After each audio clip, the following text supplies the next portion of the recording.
বাস টাস কিচ্ছু নেই, একটু ভালোবাসা দিয়ে সুবহানাল্লাহ বলেন। হযরতে আব্দুল্লাহ নবীর বিখ্যাত সাহাবা, হাদিসটা খুব গুরুত্ব দিয়ে শোনেন, আমি এর সাথে মিল করাবো। তো হযরত আব্দুল্লাহ একদিন রাসূলুল্লাহ পানি পান করছে। কি পান করছে? খুব গুরুত্ব দিয়ে হাদিসটা শোনেন। হযরত আব্দুল্লাহ এসে বলছে, ইয়া রাসূলুল্লাহ, ইয়া হাবিবাল্লাহ নবী, হুজুর আপনি যে পানিটা খাচ্ছেন কিছু পানি রেখে দেবেন। নবী বলছেন, বাবা কি করবে? বলছে, হুজুর আপনি তো আমার আব্বাকে চেনেন, আমার বাপের নাম হলো উবাই। উবাই, এই উবাই কে জানেন? পৃথিবীর মুনাফিকদের লিস্টি বার করলে 1 নাম্বার মুনাফিক, মুনাফিকদের, ইয়েস মুনাফিকদের সর্দার এই আব্দুল্লাহ বিন উবাই। বাপ মুনাফিক, ছেলে পাক্কা ইমানদার, সাহাবী রাসূল। হযরত আব্দুল্লাহ বলছে, হুজুর এই আপনার পান করা পানি যদি আমার আব্বার জন্য নিয়ে যায়, আর আমার আব্বা যদি ওই পানিটা খায়, আর মালটার ঈমান যদি ফিরে আসে। হুজুর আমি নিজের চোখে দেখেছি, পেশাব করে একটা বর্তনে রেখে দিছিলেন, আপনার দাসী উম্মে আইমানকে বলেছিলেন ফেলে দিয়ে আসতে। উম্মে আইমান পেশাবটা নিয়ে কিছু দূর গিয়ে, ইস রাসূলুল্লাহর পেশাব ফেলে দেবো, কি সুন্দর ভাই বেরোচ্ছে। উম্মে আইমান কি করে তো ঢক ঢক করে খেলে, কিছুক্ষণ পরে নবী বলছে, উম্মে আইমান পেশাব ফেলে দিয়ে এসছো। এখন রাসূলুল্লাহর সামনে মিথ্যা বলতে পারে?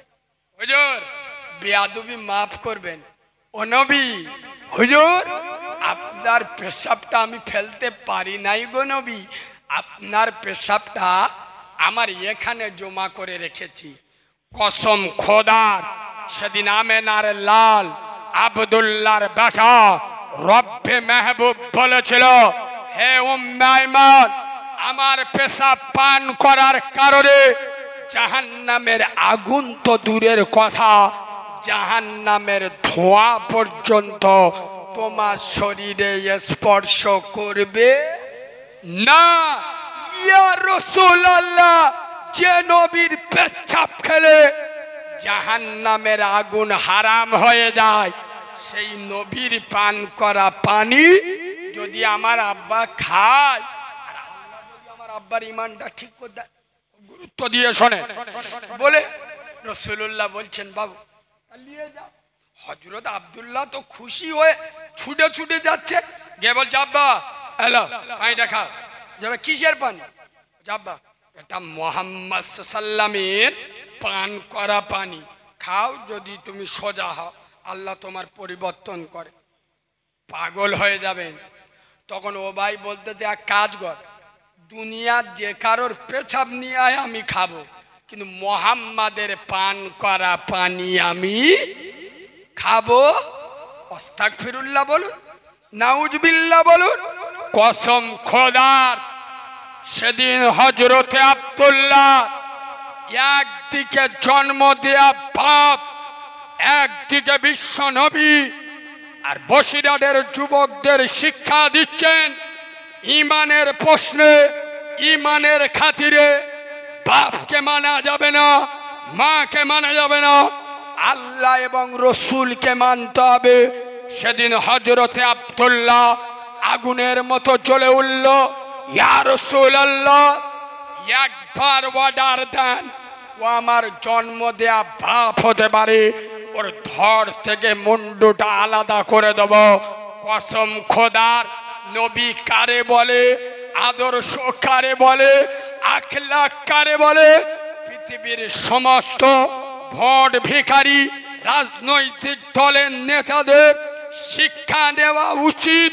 রাসূলুল্লাহ সেদিন বলেছিল, আব্দুল্লাহ খবরদার, এই আব্দুল্লাহ খবরদার, উনি তোমার জন্ম দেয়া বাপ, ঠান্ডা হয়ে যাও, বাপের খেদমত করো। কথা শুনছেন না শোনেন না?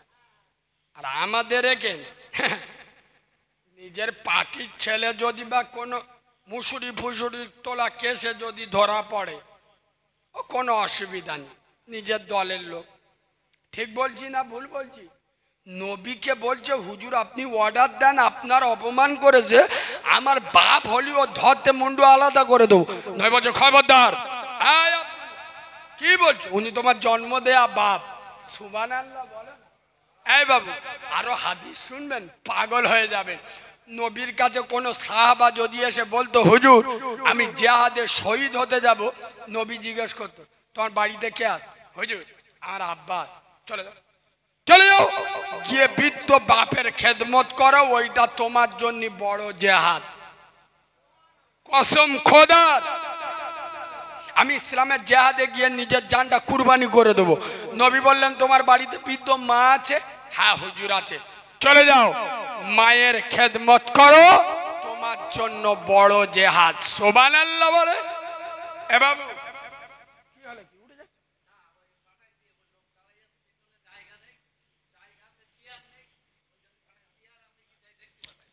চেয়ার থাকলেও ওরা বসার মাল নয়। কি করে বকবে? ও বাবাজি একটা কথা বলি, আপনি বাপের বয়সী লোকেই শোনে, যারা নিজের জন্ম দেয়া বাপের কথা শোনে না তারা তোমার আমার কথা শুনবে? ওরম সম্মান শোনেন, ওরম সম্মানের দরকার নেই। শুনে নেন, আলেমের থেকে বাপের দাম বেশি। ভুল রাস্তায় আছেন। পীরের থেকে আলেমের বাপের দাম বেশি। আমি বলে যাচ্ছি, যেদিন যেখানে ডাকবেন চ্যালেঞ্জ করে যাচ্ছি, পৃথিবীর সব থেকে বড় পীর আল্লাহ এবং আল্লাহর রসুলের পরে যদি কেউ থাকে সে হলো বাপ এবং মা। কথা শুনছেন? আমার মতো মৌলবী খাওয়ানো ফরজ নয়, এ কথা কোনো বক্তা বলবে না। শুনেলেন, কোনো ইমামের খাওয়ানো ফরজ, কোনো পিসায় পীরজাদার খাওয়ানো ফরজ নয়। আপনার বাপ এবং মাকে খাওয়ানো আল্লাহ কোরআনে ফরজ করেছে। যারা সেই জন্ম দেয়া বাপের কথা শোনে না তারা আমার কথা শুনবে। কোন দেশে বাস করে তাকে। এ বাবু শোনে, ওদের আসার দরকার নেই। আপনারাই দেখেন সকল সময় দলে অল্প থাকেন। আমি একটা দারুণ কথা বলে যাই, দলে অল্প থাকেন কিন্তু সলিড থাকেন। আমার একটা ওস্তাদ আমাকে বলে দিয়েছিল, আমার গুরু কারিমুল্লাহ, একটা নীতির ওপরে দাঁড়িয়ে থাকবি। আমি তোর ওস্তাদ বলে দিচ্ছি, আজকে তুই একজন আছি, কালকে 10 জন হবি, পরশুদিন 30 জন হবি। খোদার ঘরে বসে বলছি, ওটা আমল করেছি আমি নিজে দেখে লিস। 10 জন থাকবেন, সলিড থাকবেন। নবী বলেছে আমি 100 কাফেরের দিকে ভয় করি না, কিন্তু একটা মুনাফেকের দিকে ভয় করি। মুনাফেককে আমার আপনার মতো মাথায় টুপি দেয়, আমার আপনার দাড়ি কি? মুনাফেকের দাড়ি দেখলি চোখ বুলু হয়ে যাবে। আরে ইমাম হুসেনের গলায় ছুরি চালিয়েছিল কারা? ইমাম হুসেন নামাজ পড়ে গোলা কাটাচ্ছে, আর যারা গোলা কাটছে তারা নামাজ পড়ে ইমাম হুসেনের গোলা কাটছে। কথা বলে না? তারা আমার আপনার মতো দাড়িওয়ালা টুপিওয়ালা ছিল না? ছিল না?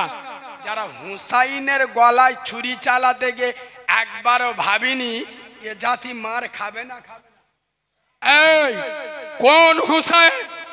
কথা যখন এলো হুসাইন সম্পর্কে একটা নোকতা বলবো, এ বাবু বলবো, আবার আব্দুল্লাহর হাদিসে ফিরে আসবো। হঠাৎ যখন হুসাইনের প্রসঙ্গ উঠলো, হুসাইনের মর্যাদা নিয়ে একটা কথা বলবো। আব্বা শোনে, এই বাবু, একদিন ইমাম হুসেন, আচ্ছা ইমাম হুসেন হুজুরের আব্বার নাম কি? শেরে খোদা আলী। ইমাম হুসেন হুজুর একদিন বাপ আলীকে বলছে, আব্বা আব্বা শোনো, আমার বাপকে জানো? আমার বাপ শেরে খোদা আসাদুল্লাহিল ওয়ালি, নবী যাকে বলেছে আলী মুর্তজা, আমার বাপ। তোমার বাপকে ভালো করে শোনে। ইমাম হুসেন বলছে, আব্বা আমার মার নাম জানো? আমার মা সাইয়্যিদাতুন নিসা খাতুনে জান্নাত ফাতেমাতুজ জোহরা। আমার মা জান্নাতে নারীদের সর্দারিনী। তোমার মার নাম কি? আব্বা আমার নানার নাম জানো? আমার নানাকে না সৃষ্টি করলে আসমান জমিন সৃষ্টি হতো না। আমার নানা নবী মুস্তফা। তোমার নানাকে কজন চেনে? ও না আব্বা, আমার নানিমা কে জানো? আমার নানিমা পৃথিবীর একমাত্র মহিলা যাকে স্বয়ং আল্লাহ সালাম পাঠিয়েছে। আমার নানি একমাত্র মহিলা যাকে সালাম হযরত জিবরিল আমিন পাঠিয়েছে। আব্বা, আমার বাপের মতো একটা বাপ দেখাতে পারবে? আমার মার মতো মা একটা দেখাতে পারবে? আমার নানার মতো একটা নানা তোমার আছে? আমার একটা নানির মতো নানি দেখাতে পারবে? কসম খোদার, ইনি তো শেরে খোদা আলী। আলী কোনো দিক দিয়ে কমিয়ে আছে? কথা বলে না। হযরত আলী ঘুরে বলছে, আব্বা হুসাইন ঠিক বলেছ, তোমার নানার মতো নানা আমার নাই, তোমার নানির মতো নানি আমি পাই নাই, আমার তোমার বাপের মতো বাপ আমি দেখাতে পারবো না, তোমার মার মতো মা আমি দেখাতে পারবো না, কিন্তু হুসাইন, আমার হুসাইনের মতো আর একটা হুসাইন তুমি দেখাও। সুবহানাল্লাহ, জোরে বলবেন না? আর একটু ভালোবাসা দিয়ে বলবেন না? এবার আমি আমার তোমার আব্বার মতো আব্বা আমার নাই, তোমার নানার মতো নানা নাই, তোমার নানির মতো নানি নাই, কিন্তু আমার হুসাইনের মতো তোমার হুসাইন। সুবহানাল্লাহ বলো না? সেই ইমাম হুসেন সম্পর্কে নবী বলে যাচ্ছেন যে হুসেনকে ভালোবাসবে সে আমাকে ভালোবাসলো, যে হুসাইনকে কষ্ট দেবে সে আমাকে কষ্ট দিল। সেই ইমাম হুসাইনের গলায় ছুরি চালিয়েছিল মুসলিম নামের মুনাফেকরা।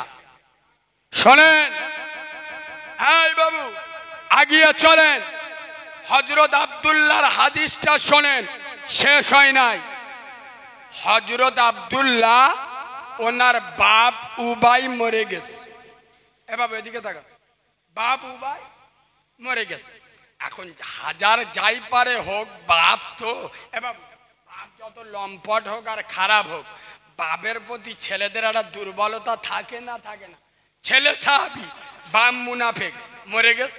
হযরত আব্দুল্লাহ ছুটে রাসূলুল্লাহর দরবারে, ইয়া রাসূলুল্লাহ, ইয়া হাবিবাল্লাহ, হুজুর শুনেছেন হুজুর আমার বাপ উবাই মরে গেছে, হুজুর আব্বার জানাজা পড়বেন?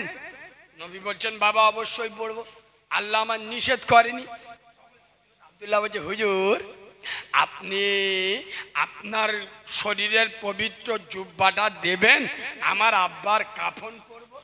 কারণ হযরত আব্দুল্লাহ তো জানে যে আমার বাপ যে ডেঞ্জারাস মাল, কবরে শোবে টাইম দেবেন।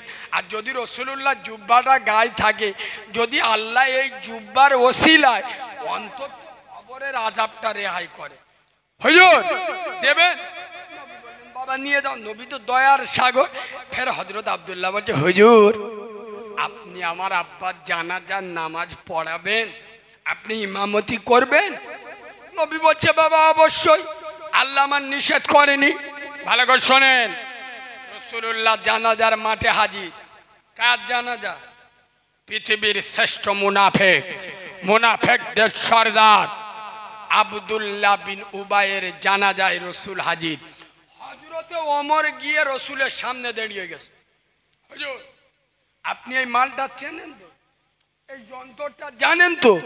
নবী বলতে যে হ্যাঁ। হযরত ওমর অবাক, হুজুর চেনেন জানেন, কত বড় ডেঞ্জারাস মুনাফিক, সারা জীবন আল্লাহ আল্লাহ রসুলের বিরুদ্ধে কাজ করে গেল, আর আপনি তার নামাজ পড়াতে এসছেন? হযরত বিশ্বনবী রাসূলুল্লাহ বলছেন, উমার আল্লাহ এখন আমার নিষেধ করে নি। হযরত জিবরিল হাজির, ইয়া রাসূলুল্লাহ, ইয়া হাবিবাল্লাহ নবী, আল্লাহ আমার পাঠিয়েছেন আর বলেছেন, আই জিবরিল আমার হাবিবকে গিয়ে বলো, আমার হাবিব যদি এই মুনাফিক আব্দুল্লাহ বিন উবাইয়ের জানাজা ৭০ বার পড়ে আর ৭০ বার মাটি দেয়, তারপরেও আমি আল্লাহ একে মাফ করব না। দিয়ে হাসতে, ওমর জিবরিল এসেছিল, জিবরিল বলে গেল আল্লাহ বলেছেন আমি যদি এই মুনাফিকের জানাজা 70 বার পড়ি, 70 বার মাটি দিই, আল্লাহ মাফ করবে না। ইস, নবী কার বলে হাদিসটা শোনেন। নবী ফের বলছে ওমর যদি আমার আল্লাহ একবার এটা না বলে যদি একবার বলে পাঠাতো জিবরিল আমার হাবিবকে গিয়ে বলো আমার হাবিব যদি এই মুনাফিকের জানাজা 70 বার পড়ায় আর 70 বার মাটি দেয় তাহলে আমি আল্লাহকে মাফ করে দেবো। তো আমি আমেনার লাল বলছি আমার যতই কষ্ট হোক আমি 70 বারে জানাজা পড়াতাম, 70 বার মাটি দিতাম। ইস, নবী কারে বলে? এই হাদিসটা বলে আমি আপনাদের বোঝাতে চাইলাম নবীর মতো ব্যক্তি যার সাথে আল্লাহর নামটা জোড়া তিনি নামাজ পড়ালে যদি মুনাফিকের মাপ না হয়, আমরা তো চারা না নুকুল দানা, কথা বুঝতে পারছেন না? পাচ্ছেন না? সারা জীবন মুখি দাড়ি রাখেন, কুকুরির ভাইরা ভাই তাল তালে হয়ে ঘুরতে, সারা জীবন 5 ওয়াক্ত নামাজ পড়েন, সারা জীবন সুদের সাথে যুক্ত, সারা জীবন পার্টির হারাম মাল ছেড়ে খেয়ে গেছে আর মরে গেছে। আমার মতো কেন ফুরপুরা দাদা পীর যদি কবরতে উঠে এসে জানাজা পড়ায় ও 100% জাহান্নামে যাবে। এই কথা শুনছেন? ও মুনাফিক চিটিংবাজ বেনামাজি 100% জাহান্নামে যাবে। কারণ নবী জানাজা, নবীর থেকে বড় মাওলানা, বড় ইমানদার, বড় বুজুর্গ পৃথিবীতে কেউ আছে? আল্লাহর পরে যার স্থান সেই নবী যদি জানাজা পড়ে মুনাফিক মাপ না পায়, আমরা চারানা নুকুল দানা। এই বাবু দুটো পায়ে ধরে বলে আপনাদের মসজিদের ইমাম গো যদি ওই ছোট ছোট বেশি বড় না গেলাস 2 বিদেশি মাল চুল্লু টুল্লু কম দামের নয়, অফিসার চয়েস মানে দামি মদ ইমাম সাহেব যদি গেলাস 2 খায়, আচ্ছা ওই ইমামের পিছনে কেউ নামাজ পড়বে? কথা বলে না। ওই ইমামকে কেউ মসজিদে রাখবে? আদলা ইটির বাড়ি ছেলে মাথা ফেটিয়ে দিবিনি? কথা বলে না। ওর পিছনে নামাজ পড়বেন না কেন? আরে কেন বলবেন তো? ইমাম কি খেয়েছে? মদ খেয়েছে। মদরা কি? হারাম। হারাম কারে বলে? এই দেখ ও হুজুর ও সব আমরা জানি, ও সব আমাদের বউ জানে। এই জ্ঞানী লোক ঠিক বলেছে। আল্লাহর নিষিদ্ধ জিনিসকে হারাম বলে। ভালো করে শোনে। তাহলে ইমাম মদ খেয়েছে, ওই ইমামের পিছনে নামাজ পড়বো না, ওকে মসজিদে রাখবো না। বুঝে ওয়া শুনুন। আমি আপনাদের জিজ্ঞেস করি মদটা খালি ইমামের জন্য হারাম না আমাদের সবার জন্য হারাম? শুনতে পাইন কি বলতো? আমাদের সবার জন্য হারাম। বাহ, এমন ইনজাকশন দেবো ইনশাল্লাহ 15 বছর বেটা থাকবে। শোনো সামনে। এই বাবু কালকে থেকে যদি তোমাদের মসজিদের ইমাম সুদের ব্যবসা করে, বন্ধন লোন গ্রুপ লোন খুলে বসে যায়, সত্য কথা বলুন, আল্লাহর কোরআন বলছে ওয়াহাররামার রেবা, আমি আল্লাহ সুদটা হারাম করেছি। ইমাম যদি ওই সুদের ব্যবসা চালু করে, ওকে মসজিদে রাখবেন, ওর পিছনে নামাজ পড়বেন। আপনারা ফতোয়া দিচ্ছেন তো, নিজের ফতোয়ার উপর টিকে থাকবেন তো? আমি বক্তা আলাদা, শোনেন। এই বাবু তাহলে সুদটা শুধু ইমামের জন্য হারাম না আমাদের সবার জন্য হারাম? বাহ, না সত্যি গোলায় চণ্ডীর লোকেরা ভালো, এখনো পর্যন্ত এরা হারাম বলে মনে করে। বাহ, চলে। কাল সকাল 10টার সময় স্কুলে চারা চারা মেয়েরা যখন সেজে গুজে স্কুলে যাবে, আর কোনো ইমাম যদি মসজিদে বেরিয়ে কোনো মেয়ে শোক মারে। আর আল্লাহর কোরআন বলছে লা তাকরাবু জিনা, জেনা করা তো দূরের কথা, এ বক্তব্য পেটে পড়েনি, শুনেলেন? এসব ভাষা বলতে গেলে 36 ইঞ্চি সিনা লাগে। শোনেন এই বাবু, কোরআন বলছে লা তাকরাবু জিনা, জেনা করা তো দূরের কথা, জেনাকারীর নিকটবর্তী হয় না। কোন ইমাম যদি কোনো মহিলার ইজ্জত নষ্ট করে, ইফটিজিং করে, বা কোনো মহিলার দেখে টোন কাটে, ওই ইমামকে মসজিদে রাখবেন না। কসম খোদার, আজ জাতিকে বাঁচানোর জন্য ভাষাটা বলতে বাধ্য হচ্ছি। এই গোলাই চণ্ডীর মুসলমানেরা, তোরা রেগে গেলি, আমার বয়ে গেল খুব জোর, পরের বারে দাওয়াত দিবি না। তোদের দাওয়াতের পরও কারিমুল্লাহ জেহাদি করে না। হক কথা বলতে এসছি, নবীর মেম্বারে বসে বলে যাচ্ছি, খোদার কসম, আজ বাংলার মুসলমানের ছানারা, বাংলার মুসলমানের বাচ্চারা এত নিকৃষ্ট হয়ে গেছে, এত মুনাফেক হয়ে গেছে, এত চিটিংবাজ হয়ে গেছে, এত 2 নাম্বার জালি মাল হয়ে গেছে। এরা ইমাম মদখোর চলবে না, ইমাম সুদখোর চলবে না, ইমাম হারামখোর জেনাখোর চলবে না। কিন্তু মুক্তাদি মদখোর সুদখোর হারামখোর হলেই চলবে। আমি কি বলি বুঝতে পেরেছেন না? আর একবার বলবো, অনেকে বুঝতে পারেন। এই দেখো, ইমাম মদখোর সুদখোর হলি ওর পিছনে নামাজ পড়বো না, এক্ষুনি বললেন। আর ইমামের পিছনে যে মালগুলো নামাজ পড়ে, এদের বলা হয় মুক্তাদি। কি মুক্তাদি? এই মুক্তাদি যদি মদখোর সুদখোর জেনাখোর হারামখোর হয়,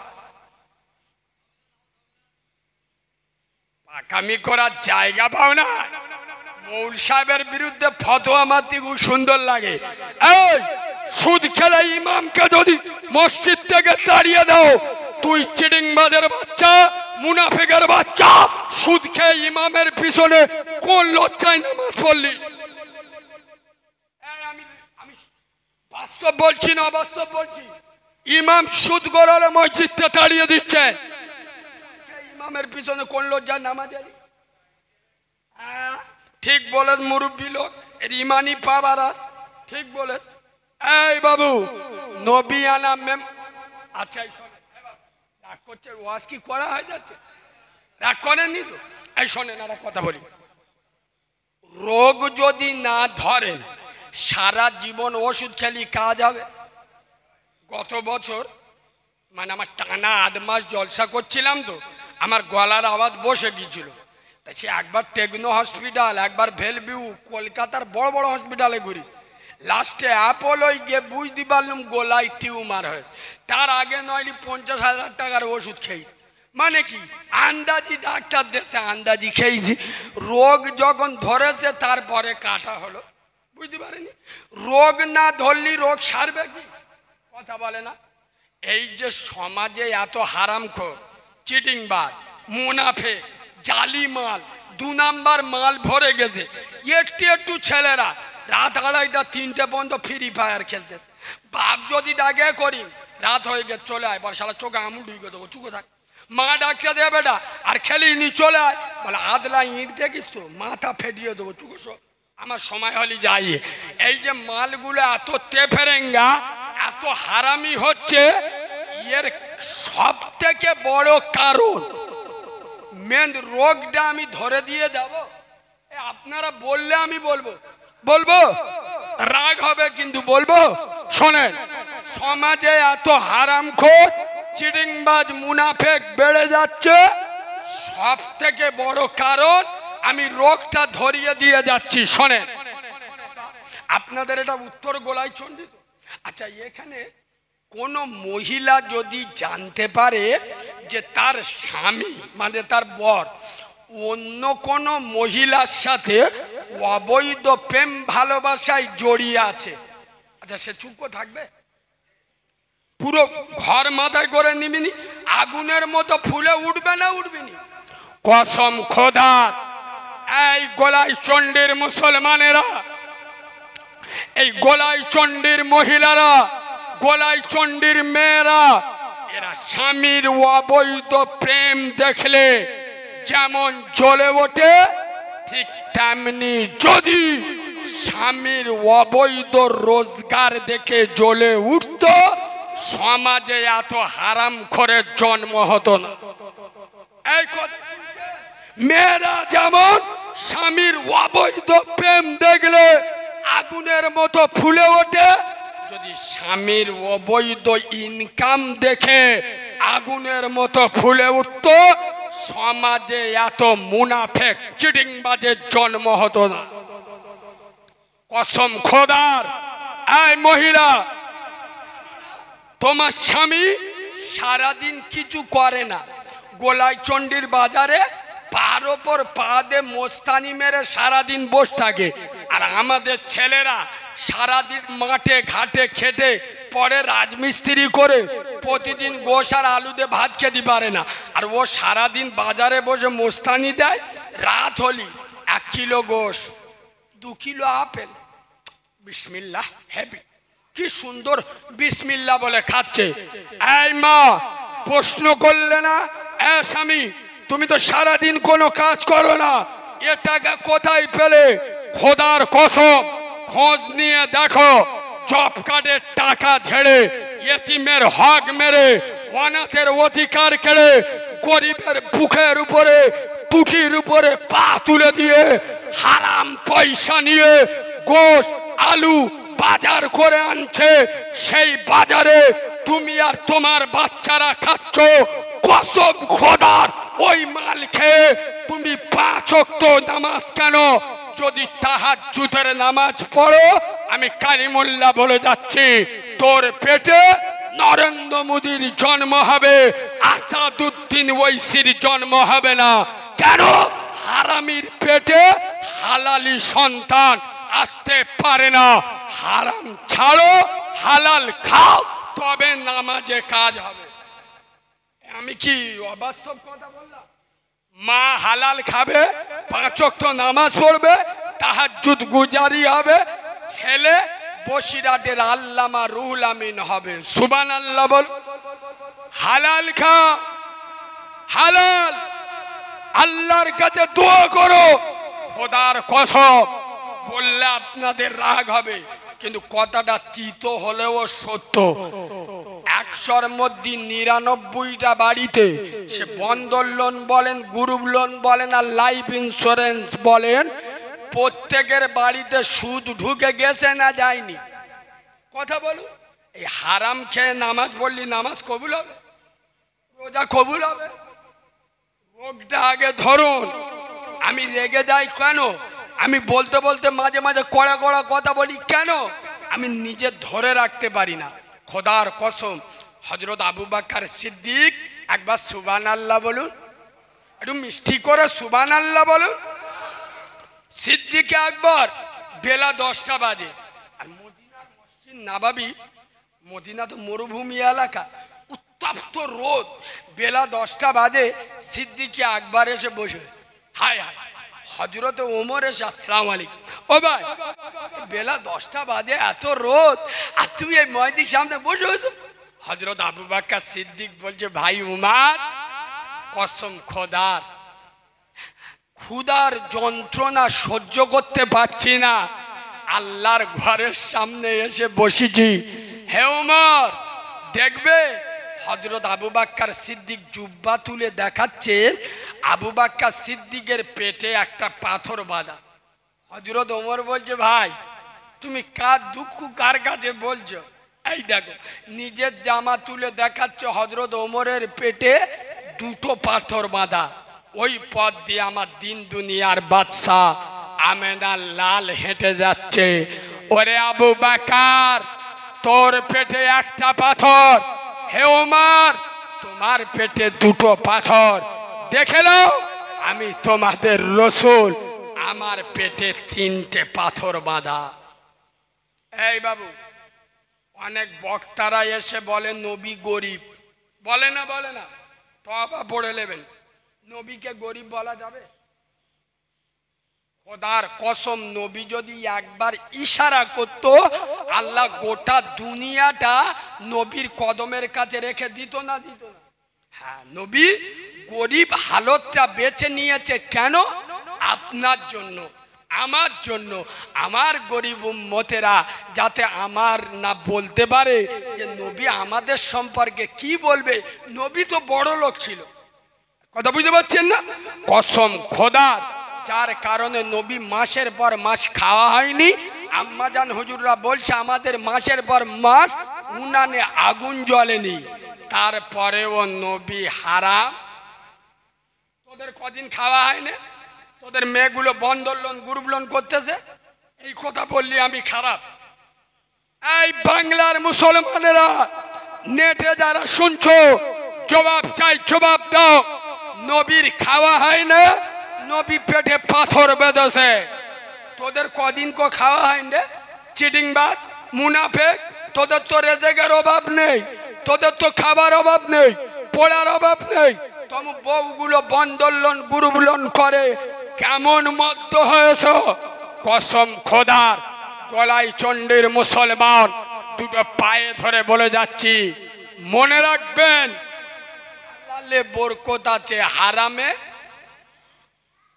আচ্ছা বলুন তো বাবাজি, আপনাদের পাড়ায় কোনো হাজি সাহেব বা ইমাম সাহেব, শুধু ইমাম সাহেব হাজি সাহেব কেন, যদি কোনো সাধারণ লোকও মারা যায়, আচ্ছা কোনো যদি মদখোর সুদ করে এসে আর ওই হাজি সাহেব ইমাম সাহেব বা যে কোনো লোকের যদি বলে আমি জানাজার নামাজটা পড়াবো, গ্রামের লোক মেনে নেবে?